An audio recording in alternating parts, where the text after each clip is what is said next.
नमस्कार, मैं हेमा कुशवाहा और आप देख रहे हैं राष्ट्रीय समाचार की खास मॉर्निंग बुलेटिन। वक्त हो चला है बड़ी खबरों का, मगर खबरों से पहले एक नजर सुर्खियों पर।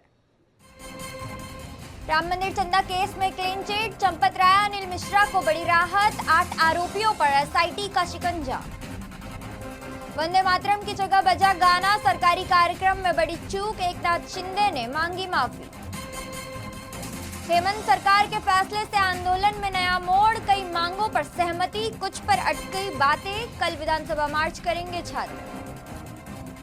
राजस्थान स्कूलों में वीडियो पर रोक, बाहरी एंट्री पर नए नियम, शिक्षा मंत्री के बयान पर सियासत। भारत की चुनाव व्यवस्था के मुरीद ट्रंप, सेव अमेरिका एक्ट पर ट्रंप का जोर, भारत के वोटिंग सिस्टम की तारीफ। राम मंदिर चंदा चोरी विवाद में बड़ी खबर सामने आई है। उत्तर प्रदेश सरकार की ओर से गठित एसआईटी की अंतिम रिपोर्ट में ट्रस्ट के पूर्व महासचिव चंपत राय और सदस्य अनिल मिश्रा के नाम शामिल नहीं हैं। सूत्रों के मुताबिक रिपोर्ट में दोनों को मामले से क्लीन चिट मिल गई है। दान से जुड़ी कथित गड़बड़ी का मामला सामने आने के बाद चंपत राय और अनिल मिश्रा की भूमिका पर सवाल उठे थे। विवाद के बीच दोनों ने ट्रस्ट में अपने पदों से इस्तीफा भी दे दिया था। अब एसआईटी की रिपोर्ट में दोनों का नाम नहीं होने से उन्हें बड़ी राहत मिली है। एसआईटी की रिपोर्ट में कुल 8 आरोपियों के नाम बताए गए हैं। इनमें अनुकल्प मिश्रा, लवकुश मिश्रा, अविनाश शुक्ला, मनीष यादव, रामाशंकर मिश्रा, सुभाष श्रीवास्तव, करुणेश पांडे और रामशंकर यादव उर्फ टिन्नू शामिल हैं। इन सभी को पहले ही गिरफ्तार किया जा चुका है। हालांकि मामले की पूरी जांच अभी खत्म नहीं हुई है। सुप्रीम कोर्ट की निगरानी में चल रही दूसरी जांच भी अभी जारी है। ऐसे में अब आगे की कार्यवाही और जांच रिपोर्ट पर सबकी नजर बनी हुई है। झारखंड में जेएसएससी सीजीएल परीक्षा रद्द करने के सरकार के फैसले के बाद अब पहले से नियुक्त करीब 2000 कर्मचारियों ने मोर्चा खोल दिया है। रांची के प्रोजेक्ट भवन के बाहर कर्मचारी धरने पर बैठ गए हैं और अपनी नौकरी को लेकर सरकार से स्पष्टता और न्याय की मांग कर रहे हैं। कर्मचारियों का आरोप है कि आंदोलन के दबाव में सरकार ने मौखिक आदेश के जरिए जेएसएससी सीजीएल रद्द करने का फैसला लिया है। उनका कहना है कि उनकी नियुक्तियां कोर्ट के आदेश के बाद हुई है, इसलिए बिना किसी स्पष्ट कानूनी प्रक्रिया के उन्हें नौकरी से हटाया नहीं जा सकता। कर्मचारियों ने सवाल उठाया कि अगर परीक्षा में पेपर लीक नहीं हुआ था तो उनकी नियुक्तियों को रद्द करने की वजह क्या है। उन्होंने साफ कहा है कि इस पूरे मामले का फैसला अब अदालत में होना चाहिए और वे कानूनी लड़ाई के लिए तैयार रहेंगे। गौरतलब है कि भर्ती परीक्षाओं में गड़बड़ी और पारदर्शिता को लेकर छात्रों ने लंबे समय तक आंदोलन किया था। इसके बाद सरकार ने विवादित परीक्षाओं को रद्द करने का ऐलान किया। अब इस फैसले से पहले से नौकरी कर रहे कर्मचारियों का भविष्य भी सवालों के घेरे में आ चुका है। जेएसएससी सीजीएल और टीडीपीएल परीक्षा रद्द होने को से लेकर एनटीए की परीक्षा व्यवस्था में बदलाव तक छात्रों और परीक्षाओं से जुड़े मुद्दे लगातार सुर्खियों में हैं। समाजवादी पार्टी के प्रवक्ता फहरुल हसन चांद ने इन मामलों को लेकर सरकार पर सवाल उठाए और छात्रों के हित में ठोस कदम उठाने की मांग कही। वहीं बीजेपी के 65 सदस्यों वाली अपनी नई राष्ट्रीय टीम का ऐलान किया है। संगठन में हुए इस बड़े बदलाव के बाद पार्टी की आगामी रणनीति को लेकर चर्चा और भी तेज हो चुकी है। वहीं दूसरी ओर कांग्रेस के वंदे मातरम विवाद को लेकर बीजेपी और कांग्रेस के बीच आरोप प्रत्यारोप जारी है।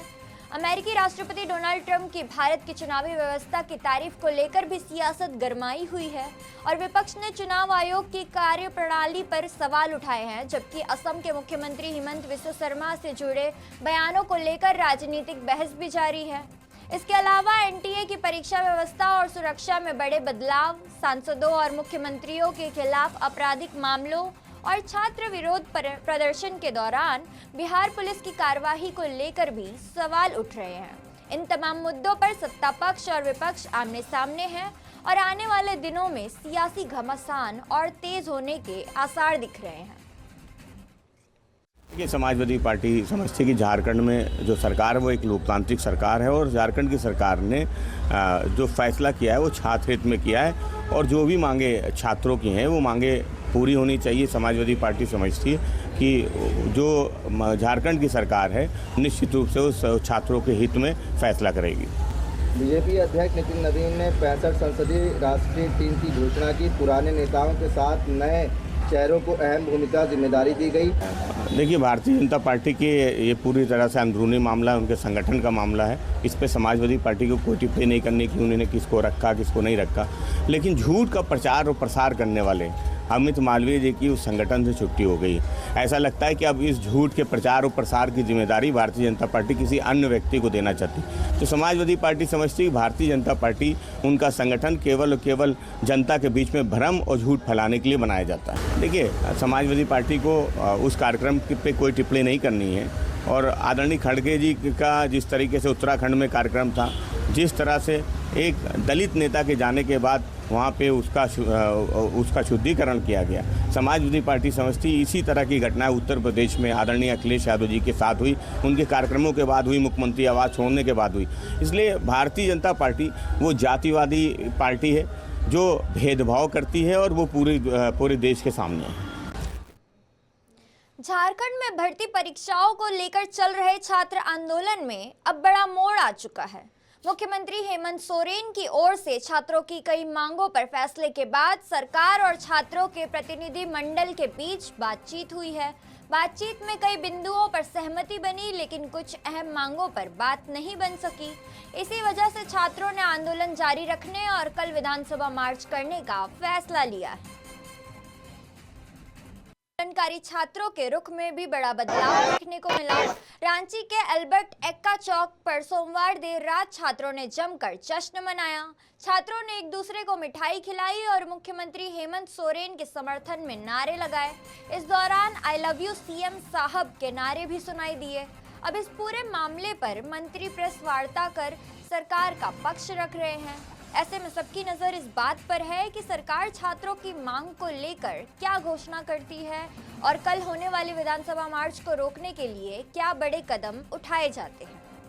में जो धांधली होती थी उसके खिलाफ हम एकजुट होकर गांधी के रास्ते पे अहिंसक रूप से हमने सत्याग्रह किया, अनशन पे बैठा और वो दिखा। और सरकार कहा गया है कि झुकाने वाला होना चाहिए और ये झारखंड के छात्रों ने दिखा दिया कि देखिए एकजुट होकर एकता में ही बल है। हमें बहुत ये हमेशा से आंदोलनकारियों की धरती रही है, बिरसा मुंडा की धरती रही है, फूलो जहानों की धरती रही है। संथाल विद्रोह में 1855-56 में उन्होंने फूलो जहान महिला थी, 100 अंग्रेजों को परास्त कर दी थी। तो ये तो अभी संचार क्रांति का युग है और हमारे पास इंटरनेट मीडिया है। और देखिए ये एकदम एकता का प्रतीक है। ना हम किसी पॉलिटिक्स और किसी वो से थे और छात्रों ने जिस तरह से इतने विषम परिस्थिति में हम टिके रहे।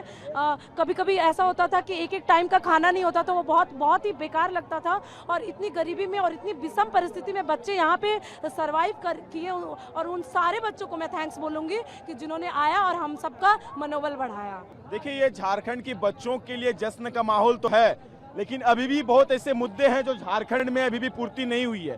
कोई भी प्रदेश 3 चीजों से चलता, शिक्षा, स्वास्थ्य और रोजगार में धांधली हुई, उसके लिए हम लोगों ने आंदोलन किया। लेकिन जो स्वास्थ्य और जो शिक्षा है, जो हम लोग का रीढ़ की हड्डी है, जो हमारे जो युवा है, हमारा रीढ़ की जो हड्डी है, उसे मजबूत करने की अभी भी आवश्यकता है झारखंड प्रदेश के ये मुख्यमंत्री जी को।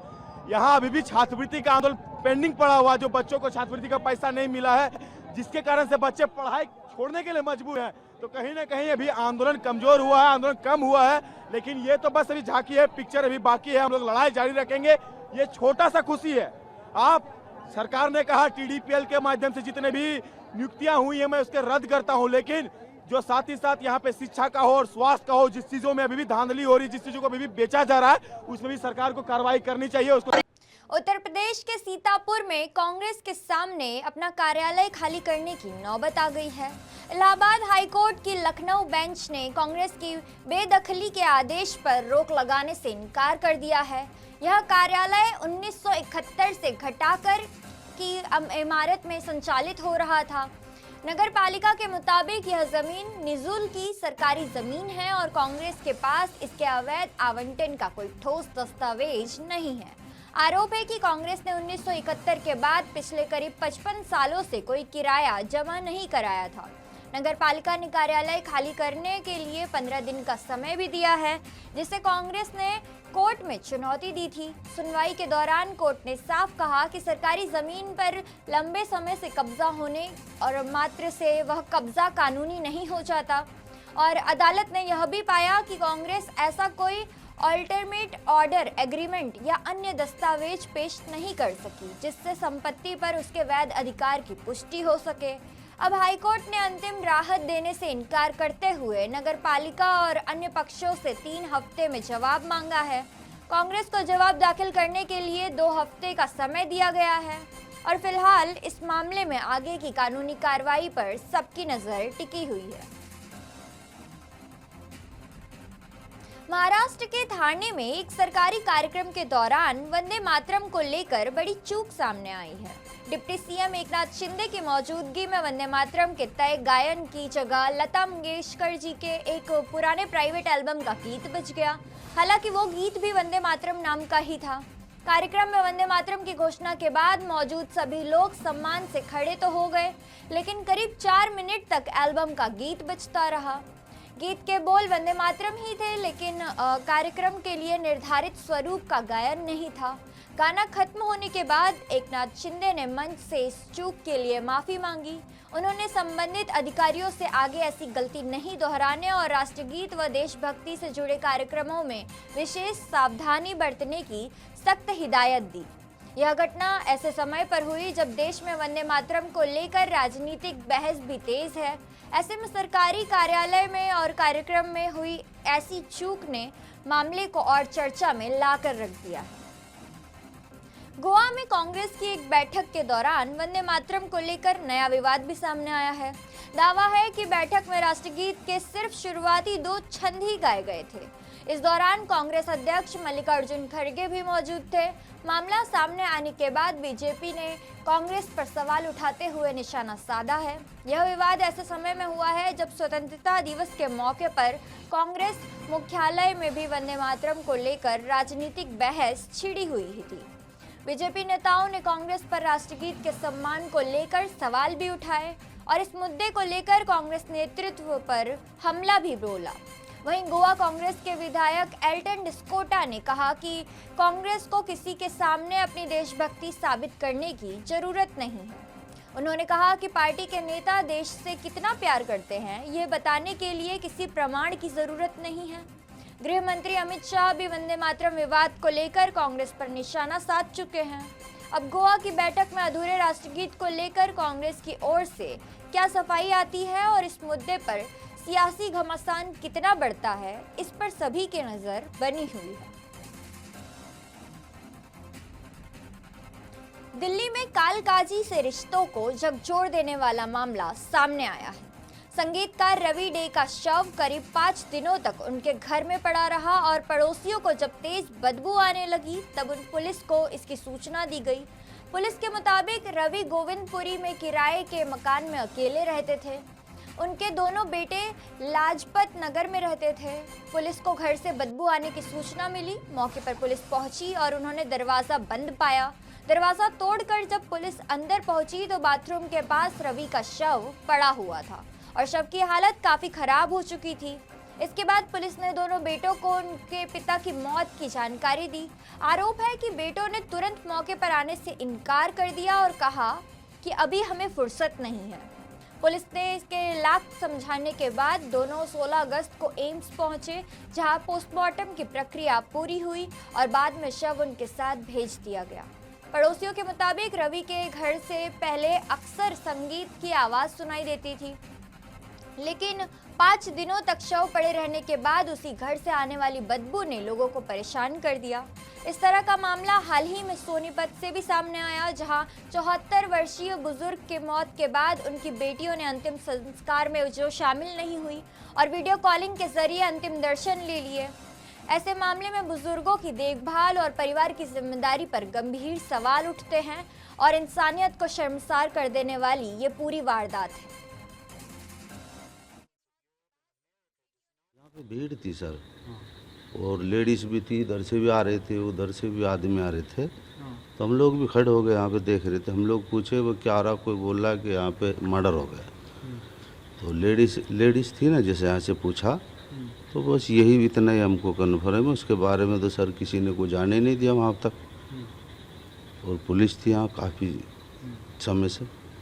तो बस इतना तो हमको पता है। हम लोग तो 7 बजे 8 बजे के लमथम उधर मकान से इधर आए थे। राजस्थान के सरकारी स्कूलों में बाहरी लोगों की एंट्री, फोटो, वीडियो और इंटरव्यू को लेकर जारी नए आदेश ने सियासी विवाद खड़ा करके रख दिया है। शिक्षा विभाग के आदेश के मुताबिक किसी बाहरी व्यक्ति को फोटो, वीडियो, इंटरव्यू या लाइव स्ट्रीमिंग के लिए प्रधानाचार्य से लिखित अनुमति लेनी होगी। स्कूल में आने वाले बाहरी व्यक्ति की जानकारी विजिटर रजिस्टर में दर्ज होगी और अनुमति के बाद भी वह अकेले परिसर में नहीं घूम सकेंगे। क्लासरूम, लैब, टॉयलेट और हॉस्टल जैसी संवेदनशील स्थानों पर भी विशेष नियम लागू रहेंगे। सरकार का कहना है कि ये कदम बच्चों की सुरक्षा और निजता को ध्यान में रखकर उठाए गए हैं। विवाद तब बढ़ा जब शिक्षा मंत्री मदन दिलावर ने कहा कि उन्होंने स्कूल में रिकॉर्डिंग पर प्रतिबंध लगाए जाने वाली बात सुनी है। हालांकि बाद में उन्होंने सफाई दी कि सरकार ने पूरी तरह प्रतिबंध नहीं लगाया है और नाबालिग बच्चों की फोटो या बाइट के लिए अभिभावकों की अनुमति जरूरी होगी। उधर कांग्रेस ने सरकार पर हमला बोलते हुए आरोप लगाया कि स्कूलों की बदहाली सामने आने से रोकने के लिए ऐसे नियम बनाए जा रहे हैं। कांग्रेस ने सरकार से स्कूलों की व्यवस्था सुधारने पर भी ध्यान देने की मांग करी है। कुछ लोगों से सुन रहा हूं कि सरकार ने विद्यालय में प्रतिबंध लगाया किसी के आने जाने पर या रिकॉर्डिंग करने पर। हमारा कि कोई प्रतिबंध नहीं है, पर हमारा इतना सा है कि छात्रों की सुरक्षा का जिम्मा हमारा है और जो नाबालिग छात्र छात्राएं होते हैं कोई भी फोटो लेना, कोई भी कार से बाइक लेना, इसके पहले उनके अभिभावक उसे परमिशन जरूरी है। जो विद्यालय में होते हो तो उनके अभिभावक और शिक्षक ही होते हैं। जो घर में होते हैं तो माँ बाप होते हैं। वैसे भी हमारे यहाँ सुरक्षा के लिए हमने हमारे जितने भी अध्यापक हैं बच्चों की सुरक्षा की चिंता करते हैं, उनके अधिकारों की चिंता करते हैं। हमारे यहाँ स्कूल प्रबंधन समिति है, वो देखती। हमारे यहाँ हर माह अध्यापक और अभिभावक मीटिंग होती है, जिसको अंग्रेजी में पीटीएम कहते हैं। हर सप्ताह, हर महीना आकर के वो बच्चों की जानकारी देते हैं। इसलिए कोई छुपा हुआ नहीं है, लेकिन फिर भी किसी भी समय कभी भी कोई भी आकर के संस्थान में बिना अनुमति घुस जाए, कुछ भी करे, उससे हमारे बच्चों की निजता बाधित होती है और उनको निजता को बनाए रखना की जिम्मेदारी हमारे विद्यालय का जो संस्था प्रमुख है उसको है। और इसलिए हमने सबको कहा है कि संस्था प्रधानों को कि बच्चों को कोई परेशानी नहीं हो, उनका अधिकारों को हनन न हो। क्योंकि बाल संरक्षण अधिनियम भी कहता है कि उनकी अधिकारों की चिंता करना चाहिए। और इसलिए हमने कहा कि कोई भी व्यक्ति बिना किसी बात के जाकर के बच्चों से इंटरव्यू लेगा, बच्चों की निजता भंग करेगा, बच्चों से अनावश्यक प्रश्न करेगा, तो ये अच्छा नहीं है। यदि कोई बहुत आवश्यक है तो हमारा जो संस्था प्रधान है उसके लिखित में अनुमति लेगी, तभी संभव हो सकता है। अमेरिका के राष्ट्रपति डोनाल्ड ट्रंप भारत की चुनाव व्यवस्था से प्रभावित नजर आ रहे हैं। ट्रंप ने भारत की चुनाव प्रक्रिया का हवाला देते हुए अमेरिका में सेव अमेरिका एक्ट पास कराने पर जोर दिया है। ट्रंप ने अपने सोशल मीडिया पोस्ट में भारत के मुख्य चुनाव आयुक्त ज्ञानेश कुमार के साथ हुई बातचीत का जिक्र किया। उन्होंने कहा कि भारत में मतदाताओं के लिए फोटो पहचान पत्र की व्यवस्था है और इसी मॉडल को अमेरिका में भी लागू करने की जरूरत है। ट्रंप के मुताबिक सेव अमेरिका एक्ट के तहत अमेरिकी चुनाव में वोट देने के लिए नागरिकता का प्रमाण और वैध पहचान पत्र जरूरी होगा। प्रस्तावित कानून का उद्देश्य यह सुनिश्चित करना है कि सिर्फ अमेरिकी नागरिक ही संघीय चुनावों में मतदान कर सके। भारत में अमेरिका के राजदूत सर्जिको गौर ने भी ट्रंप के बयान का समर्थन किया।